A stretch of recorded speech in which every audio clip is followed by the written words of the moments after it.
dia, boa tarde e boa noite, turma boa.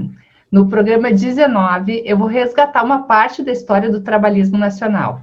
Eu tenho aqui para conversar um ativista consagrado de desenvolvimento sustentável, o vice-presidente de honra do ecotrabalhismo, Nelton Friedrich. Eu acho que eu falei certo. O Nelton Friedrich foi secretário de Saneamento, Meio Ambiente e Energia só com 29 anos no Paraná. Ele foi eleito constituinte, apresentou 513 emendas, né? Daí aqui essa parte eu fiquei. Ajudou a instituir a Frente Verde no período constituinte, secretariou e presidiu a Fundação Alberto Pasqualini e Leonel Brizola por 5 anos, foi candidato a vice-governador e senador pelo PDT Paraná, foi diretor do meio ambiente da Itaipu Binacional quando criou o programa Cultivando Água Boa, premiado pela ONU como melhor gestão de água com participação social 2015 do mundo, e é membro do Diretório Nacional e Estadual do Ecotrabalhismo. Nelton, é uma grande honra para mim estar aqui contigo. Quem já não ouviu falar e não te conhece, né? Hoje mesmo eu estava conversando com o Germano, lá do Todos com Ciro, ele falou que o pai dele trabalhou contigo, né? A gente está muito feliz de ter aqui para te escutar e aprender contigo. Os teus capítulos da cartilha ecotrabalhista sobre cidadania, produção, consumo sustentável, e também um segundo capítulo sobre saúde e bem-estar. Eu estava lendo eles estão intimamente alinhados à proposta sustentável do Projeto Nacional de Desenvolvimento, né? E essa conjunção, né, dos dois capítulos que se alinham ao PND nos trazem esse alicerce, né, de como a gente precisa aprender a consumir, né, para poder gerar mudanças, né?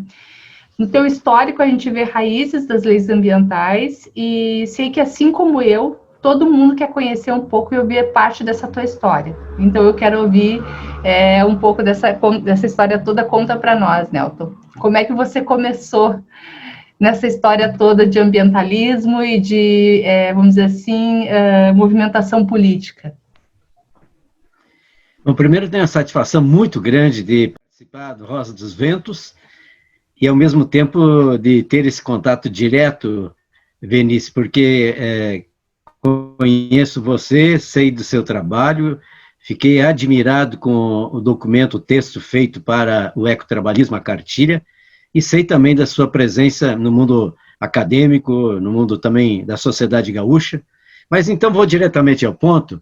Eu tenho uma vivência que ela começou muito cedo, porque eu ainda sou da época em que havia ginásio, e eu participava do ginásio em Santa Cruz do Sul, né, no Colégio São Luís, e havia todo sábado, né, a chamada sessão cívica, e era um momento que desabrochava muito, né, a gente apresentava poesia, ditados, declamações, improvisações, enfim. Mas aquilo tudo me instigava sempre a questão da sociedade, não sei aonde que tem esse DNA, que me trouxe sempre uma inquietação. Por exemplo, quando eu fui depois já no secundarista, que era como se chamava à época, já participei da formulação de comunidade estudantil, depois de união de estudantes, aí quando fui para a faculdade de Direito da PUC Curitiba, acabei sendo vice, depois presidente do diretório acadêmico, uma época muito difícil, porque era o período da ditadura. O presidente que eu substituí teve 2 anos de prisão política, participou do Congresso da União em Biúna, etc, etc. Então, e eu me instigava, vou voltar a essa palavra, porque, primeiro, por que o Brasil não dava certo e não deu certo? Essa coisa me tocava muito. E a América Latina toda, né? Eu me aprofundei muito. Obras como, por exemplo, Ferro e Independência, mostrando a riqueza do Brasil e como é que nós, na verdade, entregamos isso tudo para exploração lá de fora. Depois eu fui convivendo com algumas outras obras importantes, muitos livros e muita militância uma época, inclusive, que era muito difícil, as reuniões às vezes eram todos com senha para poder ter a reunião, e essa luta toda me fez que eu, logo depois que eu saí da faculdade, eu já me meti na política no MDB, e aí já fui candidato a prefeito de uma cidade do Paraná, de Toledo, ganhamos e não levamos, que na época tinha a sublegenda Arena 1, 2 e 3, aí depois eu já saí candidato a deputado estadual com 26 anos, me elegi, e aí já fui líder da oposição, trabalho muito intenso na época contra o regime, mas também de reabertura política, e aí depois fui secretário de Estado, que me elegi federal, o terceiro mais votado do Paraná, e como secretário de Estado nós inovamos muito, não só porque a gente tinha só 29 anos, mas nós inovamos porque a gente criou o primeiro programa estadual de meio ambiente, criamos um grande encontro entre São Paulo e Paraná para ajudar a administrar de maneira biestadual o Complexo Lagunar Iguape-Canané-Paranaguá, que é um grande, extraordinário, eu diria assim, berçário de espécies marinhas que nós temos no litoral do Brasil, né, São Paulo e Paraná. Ao mesmo tempo, várias outras atividades ligadas já na época à agroecologia, etc, etc. Aí depois fui constituinte, e aí ajudei a criar a Frente Verde, que acabou sendo a organização responsável praticamente com grande parte do que temos hoje na Constituição, que é uma das mais avançadas do mundo no que diz respeito à questão do desenvolvimento sustentável. A primeira Constituição das Américas que colocou a questão do desenvolvimento sustentável, porque está na Constituição brasileira exatamente a questão desta e das futuras gerações. Isso é desenvolvimento sustentável. Aí logo depois eu tive o convite do Brizola para ser secretário, depois presidente 3 anos da Fundação Alberto Pasqualini. Aí foi uma experiência riquíssima, a convivência com o Brizola, diretamente, continuadamente. E, aliás, começa com o PDT, a minha história, ela começa exatamente quando o Brizola chega, porque ele entra do exílio para recém-estudante, né, da universidade e acadêmico depois, e foi receber o Brizola no aeroporto em Foz do Iguaçu, do grupo de corajosos, né, ainda era início da reabertura. Mas eu quero dizer que na Fundação Alberto Pasqualini, de novo, a gente continua atuando muito na questão também social, ambiental, do desenvolvimento nacional. Ajudei a coordenar um trabalho muito interessante, que é o chamado Projeto Brasil. Esse Projeto Brasil estava exatamente sendo proposto para o Brasil com o Brizola presidente. E tem 22 mil páginas, aqui tem um resumo resumido. E aqui tem uma das melhores propostas para o Brasil. Então, nós já temos esse fio da história, esse histórico que vem lá com Getúlio, de exatamente trabalhar muito essa questão, por que o Brasil não deu certo, e aí vem a resposta. Porque nós não temos um projeto de povo, um projeto de nação. Esse é um dos poucos países do mundo que tem o projeto das multinacionais, tem projeto dos banqueiros, tem projeto do crime organizado, e muito bem organizado, todos têm projeto. Quem não tem projeto é o povo brasileiro. Não tem um projeto de nação. Não tem um projeto de povo. Nós não sabemos o que vai acontecer daqui a 6 meses, nem daqui a 6 anos, nem daqui a 60 anos.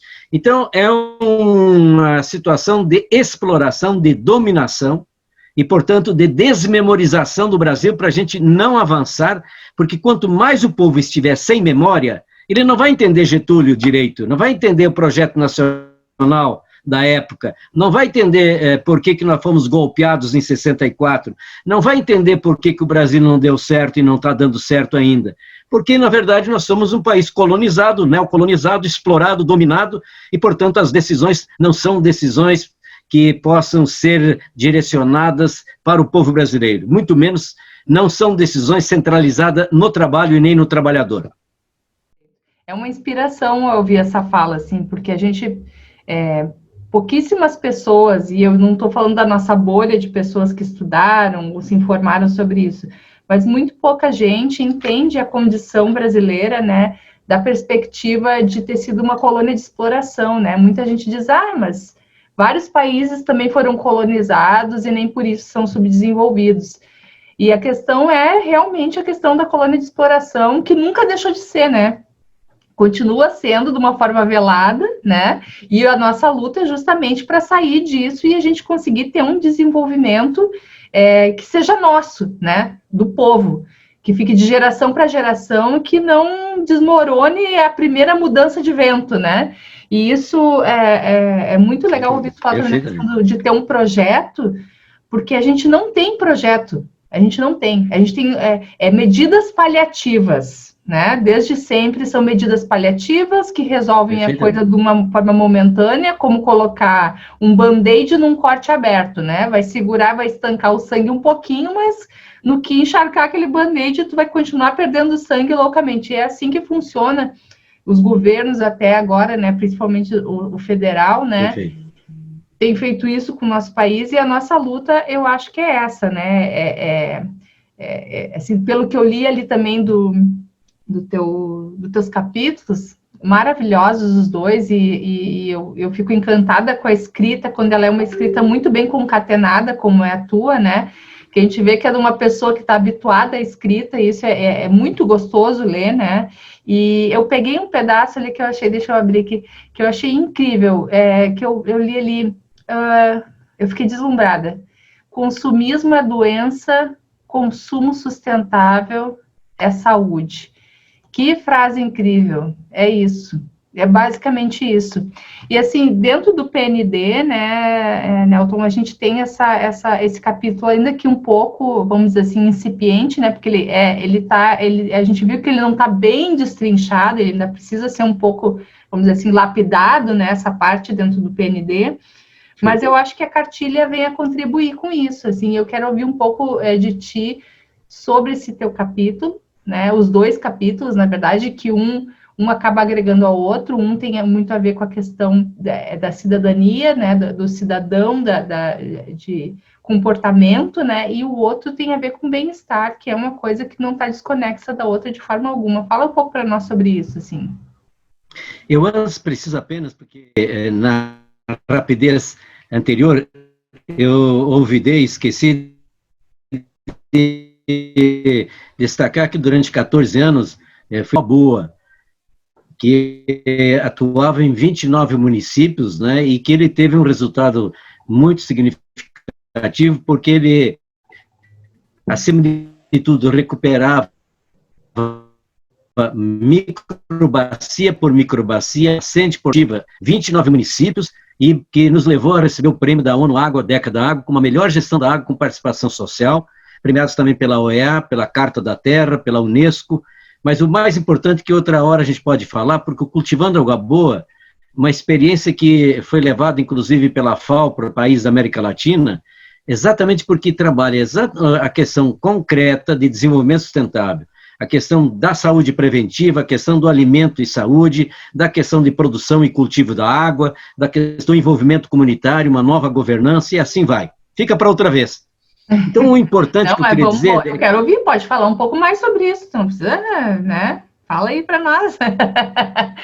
Não, é que a experiência nossa, como eu já fui secretário de Estado na área de meio ambiente, mas também a gente está muito antenado e vários companheiros, uma equipe muito boa que a gente conseguiu montar, portanto não é obra de uma pessoa, isso não existe, é uma obra de coletivos, fez com que a gente criasse um programa que era cultivar água, mas cultivar água dentro do programa, tinha 20 programas dentro dele.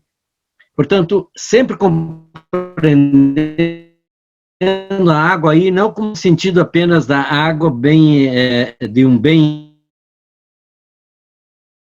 essencial para o alimento, sentido mais amplo. Então, por exemplo, uma das coisas que nós fizemos foi, em primeiro lugar, compreender que a natureza está planejada por bacia hidrográfica. Não adianta no Rio Grande do Sul eu pensar que vou trabalhar, por exemplo, cuidado com a água lá onde o rio entra no rio maior. Ali já está o pé. A água, eu tenho que cuidar de todas as coisas onde estão as nascentes dos problemas. E aí a nascente da água, ela tinha que ser tratada como santuário. Nós estamos assassinando as nascentes. Ou na área rural, ou na área urbana, por uma especulação imobiliária, por um crescimento da cidade, ou por alguma obra. Então, o que acontece? Você está matando a origem da nascente que dá vida. Cada nascente devia ser um santuário, porque a água não é mercadoria, ela não é apenas insumo, é tão essencial que ela tinha que estar na frente de todas as outras questões, porque ela é a essencialidade. É um bem coletivo, comum, e precisa ser para todos em quantidade e qualidade. E nós estamos vivendo uma grave crise hídrica. É inacreditável você ter, com um país como o nosso, que inclusive tem uma precipitação pluviométrica que não aproveita a água da chuva. 40% da água que nós pagamos para a companhia de saneamento é de uso nobre, 60% não. Nós podemos estar aproveitando o reuso da água. Bom, aí eu queria dizer que o programa Cultivando Água Boa também trabalhava muito, portanto, recuperar as nascentes, readequar as estradas, que em grande parte das estradas são erosivas no interior do Brasil, elas recebem água da chuva com solo, como é que você faz estradas ecossistêmicas, mata ciliar, nós chegamos a alcançar quase 1.600 quilômetros de mata ciliar recomposta, com 30 metros de largura na beira dos pequenos rios, para restabelecer a proteção da vida, da água. E aí voltaram as abelhas, porque voltou a biodiversidade. Hoje a região é um polo produtor de mel. Então, está querendo conectar o econômico com o ambiental. Nós chegamos a ter dentro do programa Cultivando Água Boa também, por exemplo, um trabalho muito intenso de inclusão social e produtiva, com catador, com pescador, com quilombolas, com comunidade, com pequenos produtores, médios produtores, em 325 escolas municipais dos 300, de um lado circular e outra até solidária, porque circula no próprio município o recurso, porque você produz para merenda escolar, seja na escola, seja na creche, ou seja no asilo, ou onde for, você tem uma produção local, e ainda 35% era de produção orgânica já. Ao mesmo tempo, plantas medicinais, nós chegamos a 34 municípios em que de saúde, aliás, em 34 postos de saúde, que é uma das questões mais ricas que nós temos no Brasil, com a biodiversidade que nós temos, e aí você faz com que uma própria mata ciliar pode ser, inclusive, de valor econômico, com frutíferas, com floríferas, com plantas medicinais. Criamos também, dentro do programa, um grande programa de educação ambiental, educação formal e não formal e educomunicação. Eu não posso concluir aqui só sobre o Cultivando Água Boa, por quê? Porque a avaliação que se fez do programa Cultivando Água Boa fez com que o próprio Ban Ki-moon viesse ao Brasil e esteve, especialmente na Itaipu Nacional. Porque nós conectamos também no Cultivando Água Boa, e aí levou a surgir, o Centro Internacional de Biogás. Porque como a região que falo do programa tem muita produção de suínos, de aves, de leite, tem muitos dejetos. Então, nós fizemos o quê?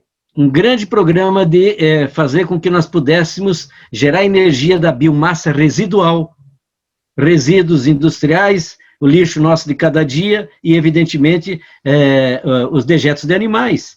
É uma riqueza que dá para fazer de energia com isso. O que dá para fazer, portanto, de mudança na economia, gerando emprego, renda e novas oportunidades. Nós estamos perdendo o bonde da história. Eu não vou aqui deixar só para provocar. 3 milhões de carros elétricos foram vendidos na Europa no ano 2020, com a pandemia a todo vigor. 16% a menos a venda de carros convencionais na Europa. Por quê? Porque o europeu já está mais consciente, mas ao mesmo tempo tem incentivos. No Brasil não tem nada, não tem um projeto industrial de carros elétricos. Pois bem, então eu vou terminar dizendo que o Cultivando Água Boa, eu estou à disposição para quem quiser aprofundar, porque ele é reaplicável.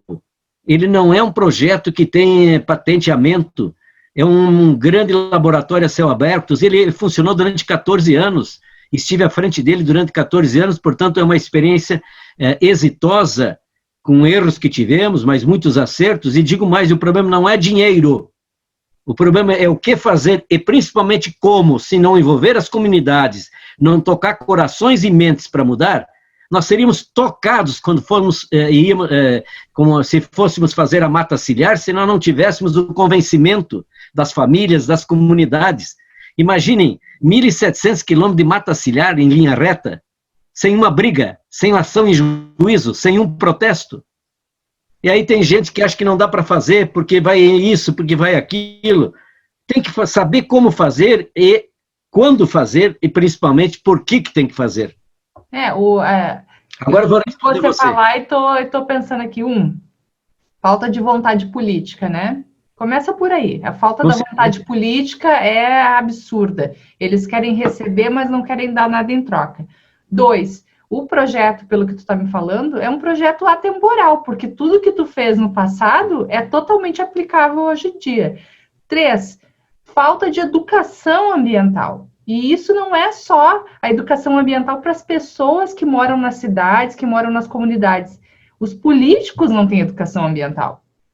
Porque se eles tivessem essa percepção, muitos deles, né? A gente não está generalizando que tem muita gente boa aparecendo, né? Tipo Gora, tipo a própria Juliana. Tem muita gente boa. Se preocupar com isso.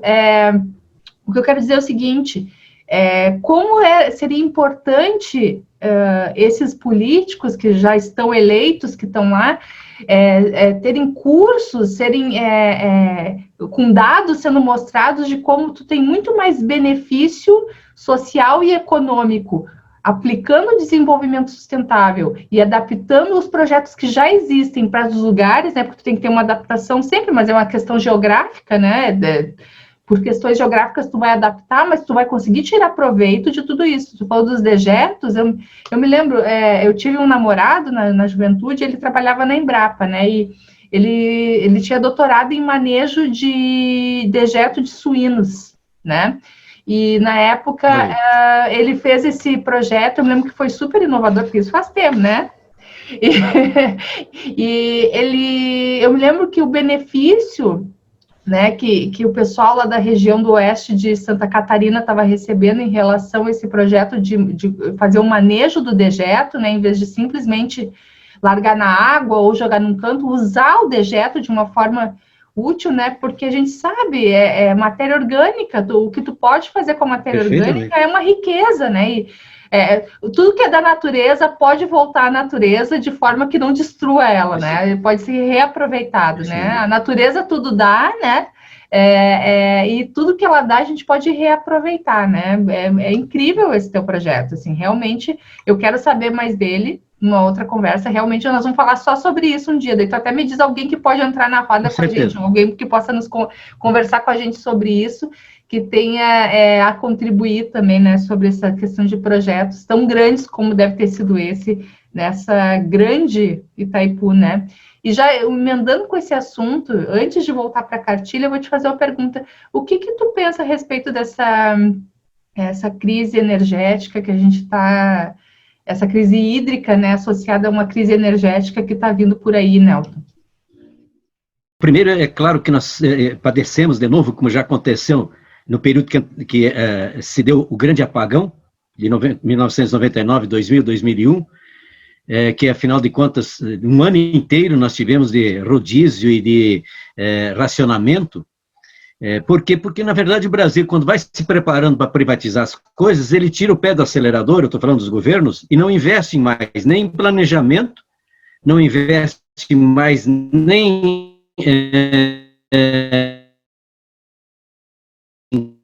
conservação, melhorar os projetos existentes. Então, o que eu quero dizer com isso? Por exemplo, estou falando especialmente do investimento na geração de energia. E, especialmente no Brasil, que 70% da energia é limpa porque ela é hidroelétrica. Agora, ela é, portanto, movida pela água. E se você não está cuidando da água, nem para o alimento, que é sagrado, nem para beber, que é sagrada, nem para a produção agrícola, que devia ser, de primeiro lugar, se preocupar não só com adubo, com a semente, com a água, nós, na verdade, nos descuidamos. Esse é um país, por exemplo, que deitou e praticamente adormeceu num berço de água. De tanta água que, vamos dizer assim, se falava. Só que a água não é bem distribuída no Brasil. E as pessoas, e aí você é expert no assunto, as pessoas não conseguem compreender, muitos, e até tem os negacionistas, então, que é pior ainda, que existe uma ciência do clima. E que, na verdade, a primeira grande vítima das mudanças do clima é exatamente o ciclo da água. Claro, se você altera o ciclo da água, se você altera a possibilidade, agora é época de chuva, agora é época de menos chuva, e de repente você tem chuvas intensas a qualquer tempo e secas intensas a qualquer tempo do ano, então, né, nós estamos vivendo o quê? O desrespeito àquilo que a ciência está dizendo, o desrespeito àquilo que nós estamos vendo. Há quanto tempo tem seca no Rio Grande do Sul?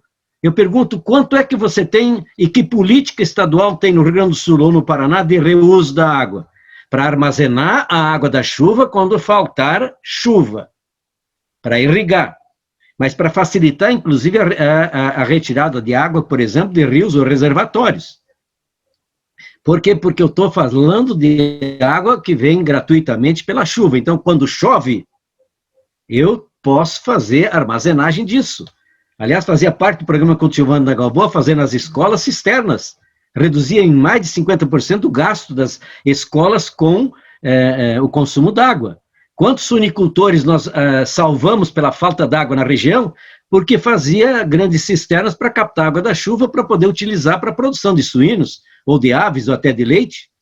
Pois bem, então eu diria assim, primeiro nós temos um problema, portanto, de planejamento, é um problema de gestão, é um problema de compromisso, e eu não estou falando porque isso parece que é um cara de oposição, ou porque eu sou do PDT, e sou crítico, não, é que se você pega o mapa, o Atlas Brasil da ANA, da Agência Nacional de Águas, você vai verificar que em em 2011, o Atlas mostra que 112 milhões de brasileiros corriam o risco de sofrer problemas de abastecimento.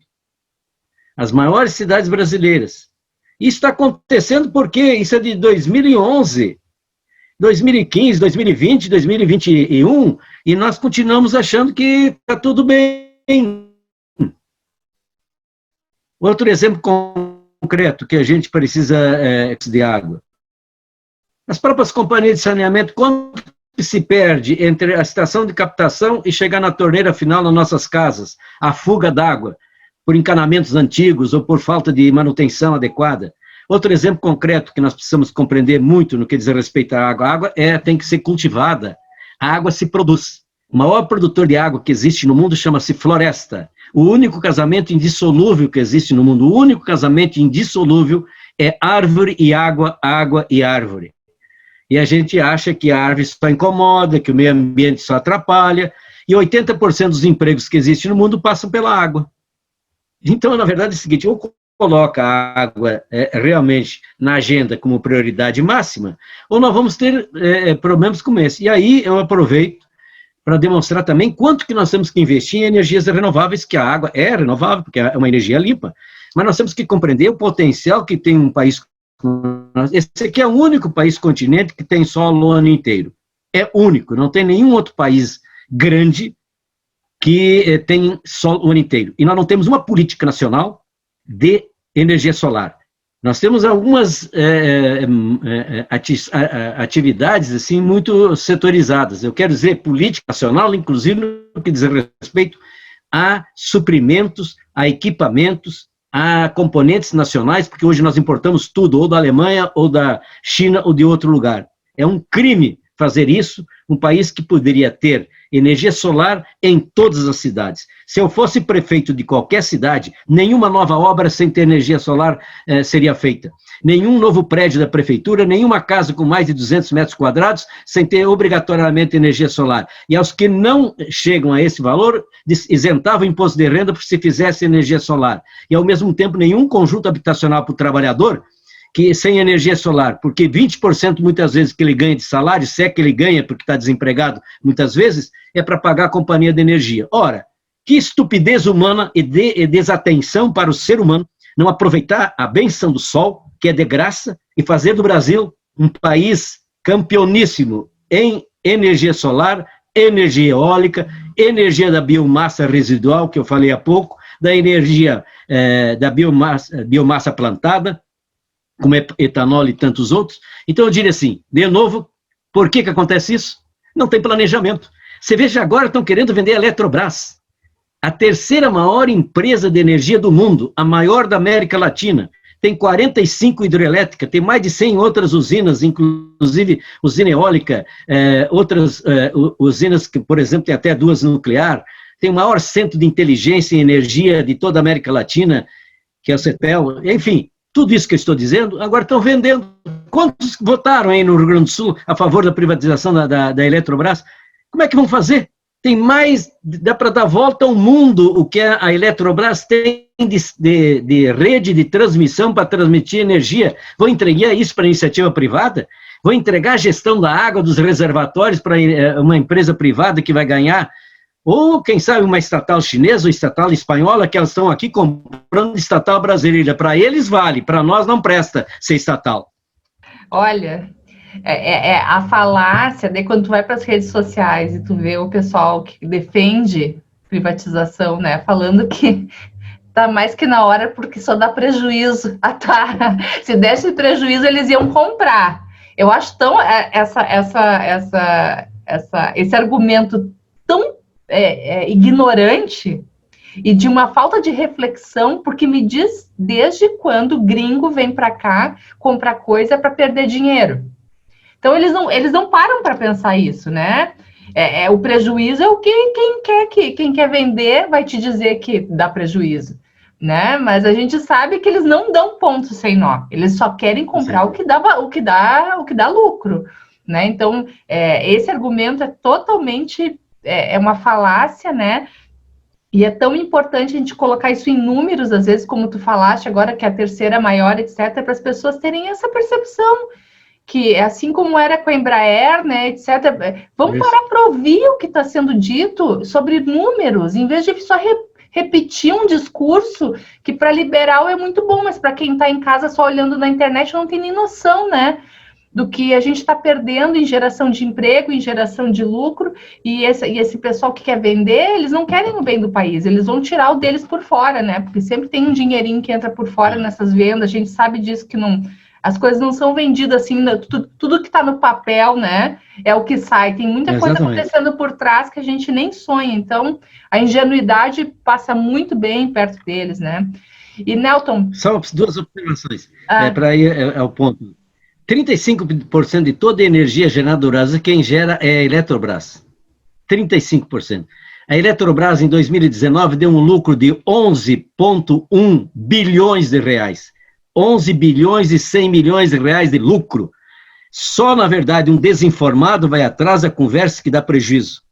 Além do mais, só com empresa estatal se faz um programa como Luz para Todos, ou o programa que ajudei a fazer no Paraná de eletrificação rural e eletrificação de bairros pobres, clique urbano e clique rural. Por quê? Porque o que nós precisamos nas estatais é um banho de rio-grandense, um banho de paranismo, não é vender. Eu me assusto quando vejo um governador de estado vender empresa estatal, para quê? Para resolver o problema de caixa?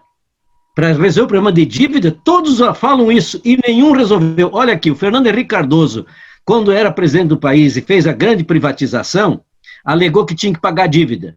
Foi o período que mais aumentou a dívida porque ela não foi paga. E a custo da energia, agora sim eu quero falar a você que está nos assistindo, sabe o que é o custo da energia nas mãos da empresa privada? Aumentou em 450% o custo da energia em 8 anos no Brasil, no governo FHC. Sabe quanto é que foi a inflação na época? 151%. Ora. Bom, vamos lá agora, você tinha me perguntado sobre... para finalizar essa nossa conversa maravilhosa, porque eu vou querer que tu volte, tá entendendo? Porque tá muito boa essa conversa. Com certeza. Se a gente não tivesse um tempo, eu ia continuar mais 1 hora aqui, mas eu quero ouvir para finalizar a tua fala agora. Fala um pouquinho, né, dos teus capítulos na cartilha, tua inspiração, e convido o pessoal para vir para o ecotrabalhismo, porque eu acho que ele é o futuro, né, do PDT. Eu acho que no final das contas, daqui a um tempo, todo mundo vai ser ecotrabalhista dentro do PDT. Que é um movimento tão bonito que todo mundo vai querer ser. É porque a grande questão, para começar, é que nós conseguimos, nessa visão muito separativista, unidimensional, sem a visão sistêmica das interconexões, nós acabamos fazendo de maneira reducionista a colocação da economia de um lado e meio ambiente de outro. E é interessante que até a origem das palavras, olha como a sabedoria humana criou ecos de ecologia e ecos de economia. A ecologia para cuidar da nossa casa comum, né, de onde é que a gente vive, do país, do território, e a economia para a gestão do lugar. Então tem que andar junto. Nós separamos tudo, assim como separamos o corpo da mente, a espiritualidade da ciência, enfim. Mas eu quero agora responder. Nós conseguimos na cartilha do ecotrabalhismo, o ecotrabalhista, e a Ivana merece melhor homenagem por coordenar todo esse trabalho, de dizer que são 12 megatemas. E acabaram me pedindo para trabalhar 2 desses temas. O tema saúde e bem-estar, eu vou ser muito resumido aqui pelo tempo, é principalmente a compreensão de que a saúde e bem-estar, diferente que tempos idos, que não se falava em bem-estar, andam juntas, porque são 2 questões estratégicas e definitivas e fundamentais, portanto. Eu não posso tratar do bem-estar achando que só vou tratar do bem-estar com acumulação de bens, ou, afinal de contas, de ter o excelente salário do mundo, etc., porque agora eu vou ter bem-estar, eu compro o que eu quero, e, por outro lado, eu não me preocupo com a saúde. Assim, andam juntas. Até porque o bem-estar também ele é psicológico, o bem-estar também é físico, o bem-estar também ele é emocional. O bem-estar está em tudo. Quer dizer, um bairro que você não tem pontos de encontro, que você não tem praças adequadas, que você não tem ciclovia, que você não tem lugares para o pessoal caminhar, etc., etc., que não tem determinados espaços públicos de uso coletivo, e bem gestados, com muita atividade cultural, etc., não tem bem-estar. Como é que ele vai andar? Como é que ele vai ter exercício físico? Como é que ele vai fazer caminhada? Como é que ele vai tomar um chimarrão com rodeados de amigos para ter um bem-estar ali coletivo, que vai aquele chimarrão de mão em mão, e o diálogo, e a piada, e a conversa, criando bem-estar emocional, inclusive? Como é que ele vai, portanto, enfrentar os problemas que grande parte das doenças são primeiro psico, depois somáticas? Mas aí a saúde. Então, a saúde, ela é absolutamente inovadora quando a gente compreende que a saúde não é doença. Quer dizer, a síntese que tem, bom, tem saúde quem não está doente. Na verdade, nós temos que tratar da saúde e não do doente. Embora, claro, é impossível ser tratado as duas coisas simultaneamente. Mas imaginar que não vamos resolver o problema de saúde só com hospital, só com medicamento, só com farmácia, só com médico, é uma coisa altamente ultrapassada. Eu pergunto, diabetes tipo 2, você vai tratar com o quê? Com hospital, com médico ou com um estilo de vida, com o alimento que come? Eu pergunto por que os Estados Unidos da América do Norte, a atual geração norte-americana, vai viver menos dos que seus pais. Isso não existe. Em todos os lugares do mundo, sempre se quer, ano após ano, melhorar a qualidade de vida e, portanto, ter mais anos de vida. Pois a atual geração americana, com tudo que eles têm, com o maior consumismo que tem no mundo, a atual geração vai viver menos que o seu pai pela comida que come, do que seus pais, pela comida que come e o estilo de vida que tem. Como é que você quer tratar problema de saúde quando você tem 33% das crianças obesas ou com sobrepeso? Eu estou falando de crianças. Que situação é essa? Você está falando nós estamos falando em saúde e pela primeira vez na história da raça humana, as crianças estão com doenças que eram só dos adultos.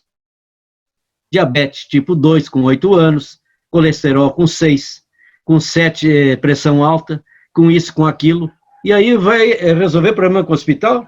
Para de empenturrar com açúcar, para de exagerar no sal, para de ir atrás de McDonald's da vida, para de fast food, e compreenda que quem inventou a medicina, ele escreveu, teu alimento é tua saúde. Caramba, a vovozinha nos ensinava, o teu alimento é o melhor remédio, viu? E aí a gente acha hoje que compra tudo, que vai no mercado, aliás, no restaurante, e compra um monte de porcaria. Então, nós somos o que comemos. Além de sermos o que sentimos, nós somos o que sabemos, mas também somos o que fazemos e somos o que comemos. Pois bem, então eu quero trazer um pouco aqui, muito rapidamente, o fio da história da questão da saúde. Você sabe que nós passamos mais de 4 séculos para ter, em 1930, pela primeira vez, com Getúlio Vargas, o Ministério da Saúde?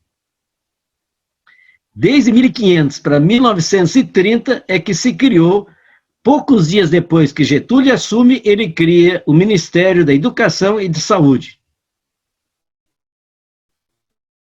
Mas é Jango que vai, lá em 1963, tendo como ministro da Saúde o Vils Fadul, na terceira Conferência Mundial da Saúde, que, aliás, a primeira foi por uma ação estimulada pelo Getúlio, num decreto que ele colocou em prática em 1937. Pois bem, em 1963, a terceira Conferência Nacional de Saúde, consorciada com a genial proposta de um plano trienal de desenvolvimento que colocava o social pela primeira vez no desenvolvimento nacional de maneira intensa, e riqueza coordenação da figura, portanto, do Celso Furtado, no governo Jango, pois é nessa terceira conferência que surgiu pela primeira vez a ideia muito mais sanitária, muito mais de descentralizar toda a questão de saúde do Brasil, para os estados, para os municípios. Lá na decisão da terceira conferência, a luta pela indústria brasileira de medicamentos de saúde. Caramba, está no nosso projeto nacional agora, porque desmontaram tudo isso no Brasil. Até máscara a gente importa da China, no momento de pandemia. Pois bem, quando vem a ditadura militar, em 64, eles acabaram com a proposta que exatamente era o início do Sistema Único de Saúde. As bases do Sistema Único de Saúde é de 1963, na terceira conferência, que inclusive tinha, portanto, a decisão até legal de implantação da terceira conferência. É só na oitava conferência, em 1985, véspera da Constituinte, que se criou, naquele momento, as bases do SUS que nós ajudamos a colocar na Constituição. E na Constituição de 88 tem o SUS. Ele é uma das maiores e mais ricas propostas do mundo para a saúde preventiva e curativa. Só que eles estão desmontando. A pandemia colocou o SUS em primeiro plano de respeito e valorização. Imagina o que teria acontecido no Brasil, pela ausência de governo que diz respeito a uma grande coordenação e enfrentamento dessa grave e dolorosa pandemia. Mas o que nós diminuímos de ter uma tragédia ainda maior foi a existência do SUS. Hoje ninguém vai ter coragem de mexer com o SUS. O presidente Bolsonaro, há menos de um ano atrás, quis acabar com as unidades de saúde, privatizar. Privatizem para ver o que aconteceu com os Estados Unidos, que lá foi tudo privatizado. E aí eu quero dizer para você, para completar a parte, o que nós precisamos, portanto, é tratar da saúde e não só da doença. Fazer muito mais o preventivo do que apenas o curativo, que é muito mais medicalizante, que é muito mais prescritivo. Então nós temos que ter o médico, hospital, especialista, mas nós temos que ter muito mais a prevenção, para evitar que a gente vai gastar muito mais para tratar do efeito, tratar da doença. Pois bem, essa é uma questão concreta que eu vou dar agora o pulo para a questão do outro tema. Eu estou dizendo isso porque eu fico à disposição, de repente, para a gente aprofundar o que a gente escreveu, que não são ideias minhas, são colheitas e várias ideias, até porque a gente implantou um pouco isso no Cultivando Água Boa, que é chamado Cultivando Saúde, e ao mesmo tempo criamos uma linha especial com o médico que faz a medicina integrativa, para fazer todas as conexões, né? Porque hoje você tem muitos especialistas especializados em alta especialização, e de repente nós precisamos ver o todo, né? Nós temos que ter essa visão muito mais ampla e sistêmica. Ninguém trata este ano do coração e no ano que vem do fígado. Ah, daqui a 3 anos eu vou cuidar dos rins, porque está tudo interdependente, interconectado. Então, isso fica, quem sabe, para a gente aprofundar. Mas o fundamental que eu queria deixar aqui, agora sobre o outro tema, que é a questão da cidadania, produção e consumo sustentável. Por quê? Porque eu não sou daqueles que defendem apenas e tão somente a questão do consumidor. Até porque, e aí digo com todas as letras, consumir, todos consumimos, é da natureza da vida e do ser humano. Nós precisamos consumir. O grande problema, e aí a tragédia que está acontecendo, é o consumismo. Por quê? Porque aí você só tem uma forma de enfrentar o consumismo. É o cidadão e a cidadã que consome. E, portanto, não é consumista. E ninguém nasce consumista. Nós somos consumistas por obra da propaganda do mercado e da moda. A moda e a propaganda dizem para a nossa adolescente o que ela tem que comer, o que ela tem que vestir, como é que ela tem que olhar, como é que ela tem que andar. E aí, evidentemente, vai criando uma insatisfação permanente. Nós somos um dos países campeões mundiais em cirurgias plásticas de adolescentes, que o pai e a mãe têm que concordar. Porque ela quer mudar uma ponta da orelha, um pedaço do nariz, senão não vai ser parecida que nem a beleza da novela das 8, ou que nem a Bündchen, e não vai ser a moda. Então, nós acabamos criando, né, determinados padrões hegemônicos até de beleza, estéticos, que são falsos. O pior que temos também é, por exemplo, a propaganda que nos leva a comprar aquilo que nós não precisamos com dinheiro que não temos. Ao mesmo tempo, como diria o grande presidente do Uruguai, né, o Mujica, mas que sociedade é a nossa que passa a vida inteira pagando prestação? Quando é que ela vai viver? Então nós criamos, na verdade, determinadas situações, como, por exemplo, é comum hoje a pessoa ver um vestido ou uma calça na vitrine, essa aí que eu queria, mas ela não tem como pagar. Na terceira vez que ela passa na frente da vitrine, ela chega e compra em 10 vezes sem acréscimo. Que é sem acréscimo? Está todo o juro lá colocado. É o único lugar do mundo hoje que tem a tal à vista com 10 prestações. Você paga em 10 prestações porque está embutido o juro. E muitas dessas empresas hoje ganham muito mais com a situação do financiamento que fazem, do que vendem, do que propriamente dos produtos que vendem.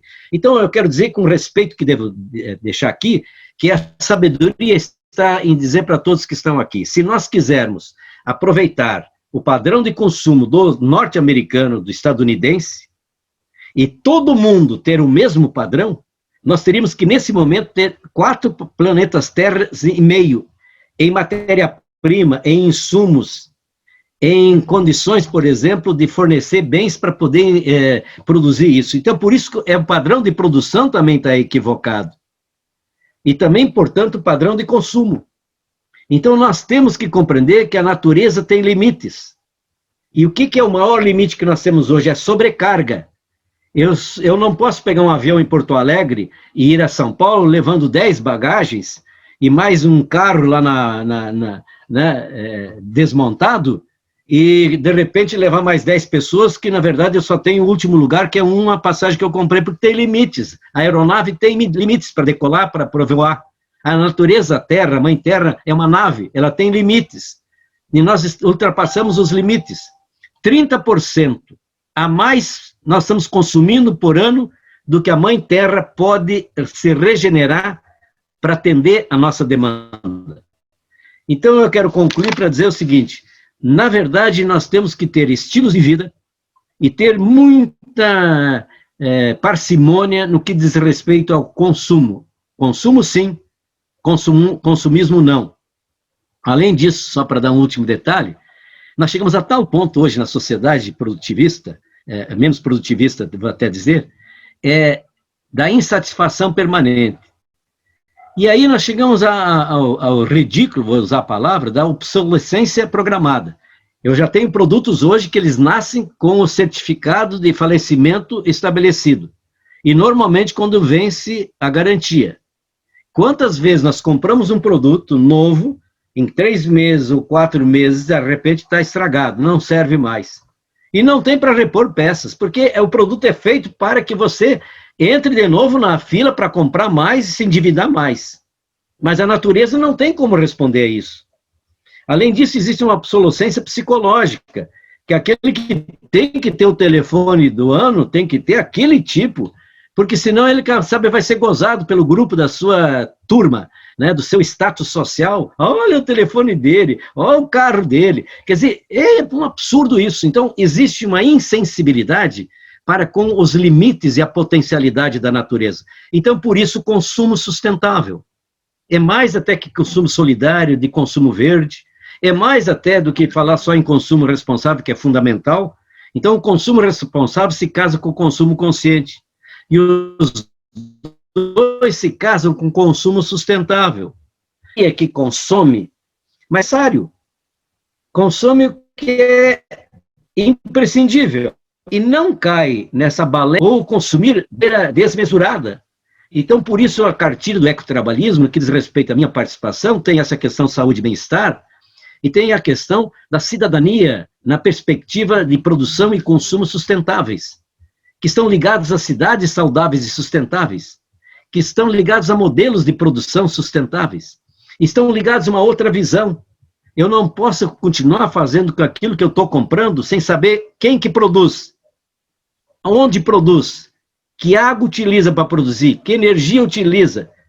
Tem uso de trabalho infantil? Tem trabalho indecente? Tem exploração? Tem, por exemplo, um produto que foi, na verdade, contrabandeado? Ou eu estou usando alguma coisa que é, portanto, de uma floresta que foi derrubada clandestinamente? Então, o consumidor, como cidadão e como cidadã, acaba sendo, sem nenhuma dúvida, o que está acontecendo em vários países do mundo. Uma espécie de régua para separar empresas saudáveis e sustentáveis de empresas que, na verdade, só visam o lucro e não têm responsabilidade social e ambiental. Hoje nós temos já até um guia de bancos, não sei se você conhece essa experiência, é o guia de bancos fornecedores dos bancos. Até os bancos estão dizendo esse banco não vale a pena porque ele não é um banco responsável social nem ambientalmente. Então, é por essas e outras razões que a minha participação é muito mais nesse sentido de trazer algumas das questões que é muito de domínio público, mas quem sabe agrupar, como tentei fazer num artigo, a clareza de que é impossível você pensar em uma sociedade justa, equilibrada, harmoniosa, e uma sociedade sustentável, se a gente não mexer no consumismo. Inclusive porque o consumismo está fazendo com que a gente possa não compreender as novas economias, a economia circular, a economia solidária, a economia compartilhada, a economia criativa, que são fantásticas as experiências que nós já temos. Eu conheço experiência, por exemplo, de cidade que não tem mais lixo. Como que não tem mais lixo? Não tem mais lixo, não tem mais aterro. Porque o que é sólido tem a reciclagem, reaproveitamento, reutilização, etc. E o que é orgânico, lixo orgânico, vai fazer adubo e vai fazer energia. Essa energia é utilizada para os veículos da prefeitura, utilizada para os ônibus da frota municipal. E parte para o adubo. E o adubo está ligado a fornecimento de alimentação para as escolas e para as creches. Então, Rosa dos Ventos em ativa aqui. Viu, Vinícius? Eu acho que a questão do consumo consciente, responsável e saudável, que é o principal termo aí nessa conversa, e a questão da saúde e bem-estar também andam juntas. Por isso que eu antes falei até, a questão do diabetes tipo 2, a questão dos estilos de vida, daquilo que comemos, mas está ligado ao consumo. Mas está ligado também a um novo conceito, que é do berço ao berço. Quanto menos eu tirar da natureza, eu vou permitir que a natureza possa respirar, se regenerar. Só que com isso, eu vou evitar de ir para o descarte, que vai virar lixo. Então, eu tenho que fazer aquilo que é o conceito do berço ao berço, não do berço ao cemitério. Nasce o produto e vai depois para o aterro, para o cemitério, gerando grande complicação para as mudanças climáticas, como você conhece tudo, no que diz respeito à geração de metano. Então, tudo está interconectado, interdependente. Então, ou muda, ou muda. Não tem plano B. Não tem mesmo. Olha, maravilhada, né, escutando aqui, pensando que eu tinha muitas outras perguntas para fazer e não vai dar tempo, nós vamos ter que fazer a parte 2, como eu tenho dito, acho que a maior parte do pessoal que eu trouxe do Eco, eu vou ter que fazer a parte 2, porque não deu tempo de fazer tudo na parte 1. Mas eu te agradeço muito, Nelton, pelas tuas palavras, pela tua sabedoria, por todo o conhecimento que tu conseguiu transmitir para a gente nesse pouco tempo, para uma pessoa com tanta coisa para dizer, né? E eu quero pedir para o pessoal curtir o vídeo, compartilhar, porque muita gente precisa ouvir o que foi dito aqui, né? Que é de extrema importância. Eu vou deixar o link para a cartilha, os links das redes sociais do Nelton na descrição do vídeo. Nelton já está convidado para vir uma próxima vez, eu te agradeço demais. E curtam o vídeo, sigam o canal, sigam o Nelton e o Ecotrabalhismo nas redes sociais. A gente se vê na semana que vem. Dá tchau aí, Nelton. Tchau, gente! Tchau, muito obrigado. Estou pronto e à disposição para qualquer dia, viu? Um grande abraço. Muito obrigada. Um abraço saudável e sustentável. Tchau.